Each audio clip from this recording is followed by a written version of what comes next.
శ్రీమాత్రే నమ. జయ గురు దత్తాత్రేయ నమ.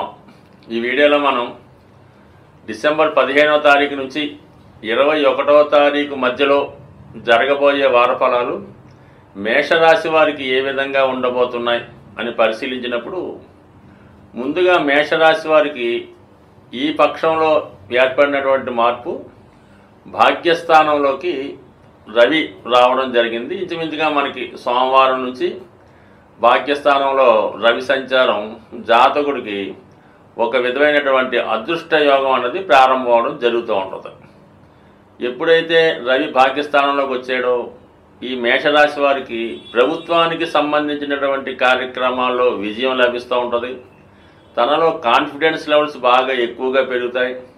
ఒక విధమైనటువంటి దైవభక్తితో, అతని యొక్క ఆత్మవిశ్వాసంతో వ్యక్తిగతంగా విజయం సాధించే విధంగా ఈ గ్రహస్థితి అనుకూలిస్తుంది. ముఖ్యంగా ఎవరైతే విదేశ ప్రయత్నాలకు కానీ, దూర ప్రాంతంలో ఉన్నటువంటి వారి బంధుమిత్రులను కలుసుకునే ప్రయత్నం చేసుకున్న వారికి కూడా ఈ గ్రహస్థితి చక్కగా అనుకూలించే అవకాశం ఉంది. ఎవరైనా ఈ విదేశ ప్రయత్నాలు చేస్తుంటే ఈ సమయంలో వారు చేసుకోవడం వల్ల ఇంచుమించుగా ఒక నెల రోజుల లోపులోనే మీ యొక్క కార్యక్రమాలు నెరవేరే అవకాశం ఉన్నది.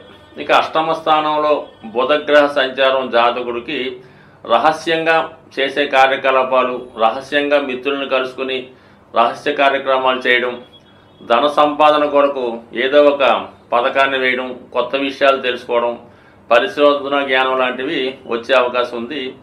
జాతకుడికి వ్యక్తిగతంగా కొత్త విషయాలు తెలుస్తాయి. అతను రహస్యంగా ఉంచాలనుకున్న విషయం 10 మందికి తెలియడం వల్ల కొంతవరకు తన వ్యాపార వ్యవహారాలు, వ్యాపార రహస్యాలు బయట వారికి తెలిసే అవకాశం ఉంది. సో దానివల్ల పెద్దగా నష్టం లేకపోయినా జాతకుడి యొక్క లైఫ్ సీక్రెట్ తెలిసిపోతూ ఉంటుంది అన్నమాట, బిజినెస్ సీక్రెట్. సో దానివల్ల అందరూ కూడా జాతకుడిని అనుసరించి జాతకుడు చేసే విధంగా వ్యాపారం చేయడం అన్నది మొదలు పెడుతూ ఉంటారు. ఏ కార్యక్రమం అయినా సరే మేషరాశి వారికి వారు కొత్తగా ప్రారంభిద్దాం అనుకుంటారు.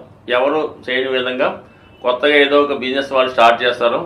ఆ స్టార్ట్ చేసిన కొన్నాళ్ళకే, ఒక సంవత్సరం తిరగకుండానే అదే రంగంలో చాలామంది కొత్తవారు ప్రవేశించి ఈయనకి పోటీగా రావడం జరుగుతూ ఉంటుంది. సో ఎక్కువగా ఈ రాశి వారికి అయిన వాళ్ళ వల్ల, స్నేహితుల వల్ల, దగ్గర బంధువుల వల్ల ఎక్కువగా ఇబ్బందులు రావడం జరుగుతూ ఉంటుంది. అలాగే జాతకుడు ఎంత ధనం సంపాదిస్తే అంతమంది శత్రువులు తయారయ్యే అవకాశం ఉంది.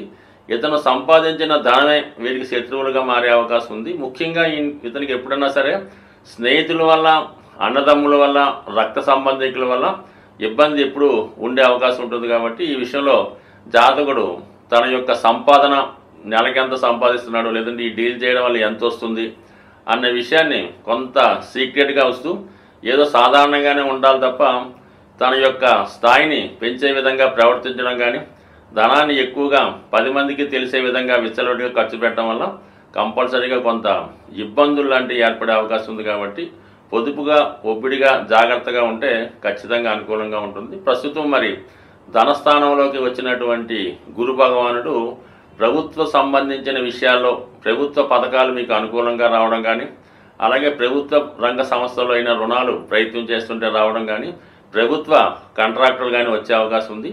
అలాగే కుటుంబంలో ఏదో ఒక శుభకార్యం కానీ, వివాహ వేడుక కానీ జరిగే అవకాశం ఉంది.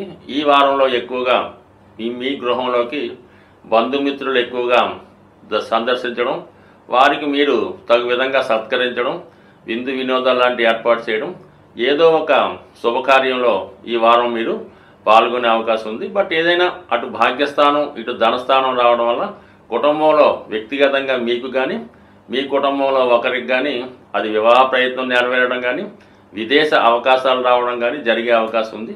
సో ఇది అనుకూలంగానే ఉంది. బట్ ఏంటంటే 12వ స్థానంలో రాహుగ్రహం మాత్రం ఎప్పుడు కూడా మీ జీవితంలో ఒకటి అనుకుంటే ఇంకోటి జరుగుతూ ఉంటుంది అన్నమాట.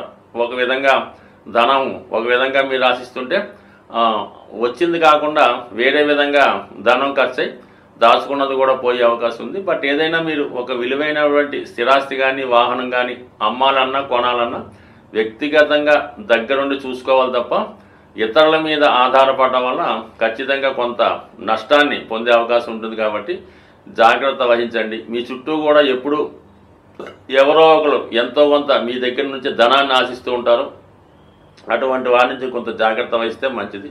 ముఖ్యంగా రాబోయే ఈ వారం అవ్వచ్చు, గత వారం నుంచి చతుర్థ స్థానంలో కుజగ్రహ వక్రగమనం ప్రారంభమైంది. మీ మేషరాశి వారికి అష్టమాధిపతిగా ఉన్నటువంటి కుజుడు చతుర్థ సంచారం వల్ల అంటే మీరు ఏదైనా స్థిరాస్తులు, భూములు అమ్మే ప్రయత్నం చేస్తే ఖచ్చితంగా అవి సక్సెస్ అయ్యే అవకాశం ఉంది. అలాగే ఎవరైతే ఉన్న ప్రాంతం నుంచి వేరే ప్రాంతం మారదామనుకున్నారో, స్థానచలనం కోరుకునే వారికి తప్పనిసరి పరిస్థితుల్లో స్థానచలనం జరిగే అవకాశం ఉంది. జాతకులు ఏ రాశి వారైనా వారి యొక్క గ్రహస్థితిని అనుకూలంగా మార్చుకోవడానికి, గ్రహాల యొక్క దోషాల నుంచి బయటపడడానికి ప్రతి నెల కూడా ఏదో ఒక కార్యక్రమాలు, ఏదో ఒక పుణ్య రోజులు రావడం జరుగుతూ ఉంటుంది. అవి ఫాలో అవ్వడం వల్ల ఏంటంటే జాతక దోషాల నుంచి బయటపడమే కాక గ్రహాల యొక్క అనుకూలత కూడా రావడం జరుగుతూ ఉంటుంది. సో ఇది మార్గశిర మాసం. మనకి ఈ మార్గశిర మాసంలో వైష్ణవ దేవాలయాలు, విష్ణుమూర్తి దేవాలయాలు, వెంకటేశ్వర స్వామి దేవాలయాలు దర్శించడం వల్ల జాతకుడు ఎక్కువ ఫలితాన్ని పొందడం జరుగుతూ ఉంటుంది. ముఖ్యంగా విద్యార్థులు, వ్యాపారస్తులకి ఈ మాసంలో మీరు ఏదైనా ఒక వైష్ణవ దేవాలయంలో, వెంకటేశ్వర స్వామి టెంపుల్లో విధి విధానంగా అర్చన చేయించుకోవడం కానీ, ఎక్కువగా స్వామికి ఇష్టమైనటువంటి తులసి దళాలు మాల ఇవ్వడం కానీ, తులసి దళాలతో పూజించడం కానీ చేయడం వల్ల జాతకుడికి అంటే మనకి విష్ణు భగవానుడు తలుచుకుంటే అన్ని రకాల సౌకర్యాలు ఇవ్వగలడు. అలాగే జాతకం దోషాలతో సంబంధం లేకుండా ఎంత ఐశ్వర్యాన్ని ఇవ్వడం జరుగుతుంటుంది. కాబట్టి ఈ మాసంలో విష్ణుమూర్తి ఆరాధన అన్నది చాలా ఇంపార్టెంట్గా ఉంటుంది. కనీసం ఒక గురువారం కానీ, ఒక శనివారం కానీ ఈ విధంగా చేసుకోవడం వల్ల జాతకుడు తన దోషాల నుంచి బయటపడతాడు. అయితే ఈ వారంలో మనకి ఈ 18వ తారీఖున అంటే పౌర్ణమి వెళ్ళిన తర్వాత సంకష్టాల చతుర్థి రావడం జరుగుతుంది. ఇది విఘ్నేశ్వరుడు సంబంధించింది కాబట్టి, అంటే ఏదైనా ఒక దేవుడు కానీ, ఒక దైవం కానీ, ఒక వరం కానీ, ఒక దేవత కానీ, నవగ్రహాలు కానీ జాతకుడికి అనుకూలంగా ఇవ్వాలన్నా, ఒక వరాన్ని ఇవ్వాలన్నా కూడా విఘ్నేశ్వరుడి యొక్క అనుమతి తప్పనిసరిగా ఉండాలి. విఘ్నేశ్వరుడికి అనుమతి లేకుండా ఎవరు ఏ దేవత కూడా జాతకుడిని అనుగ్రహించలేదు. అలాగే జాతకుడు కూడా ఫలితాన్ని పొందలేకపోతుంటాడు. అందుకని భగవంతుడు ఇచ్చినవి మనకు పొందాలంటే కంపల్సరీగా విఘ్నేశ్వర ఆరాధన తప్పనిసరి.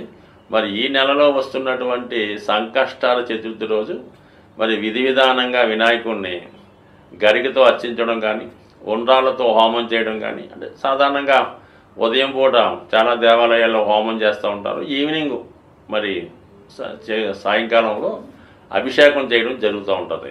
ఈ అభిషేకం చూడటం వల్ల కూడా దోష పరిహారం అవుతుంది. కాబట్టి చేయలేని వారు అభిషేకాన్ని వీక్షించడం, అది కుదరని వారు ఇంట్లో గణపతి ఫోటో ముందు గరికతో కనీసం అష్టోత్తరంతో పూజ చేసుకున్న శీఘ్రంగా చిన్నగా పూజ చేసిన కేవలం సంకల్పం మాత్రాన అనుగ్రహించే దేవత విఘ్నేశ్వరుడు. కాబట్టి ఈ విఘ్నేశ్వరుడు ఆరాధనతో మనం ఇంచుమించుగా 2024 విడిచిపెట్టి 25లోకి వెళ్తున్నాం. కాబట్టి మరి కొత్తగా మనం రాబోయే సంవత్సరానికి ముందుగానే మనం ఇటువంటి దైవ కార్యక్రమాలు చేయడం వల్ల రాబోయే 25 చాలామందికి శుభం కలిగే అవకాశం ఉంది. స్వస్తి.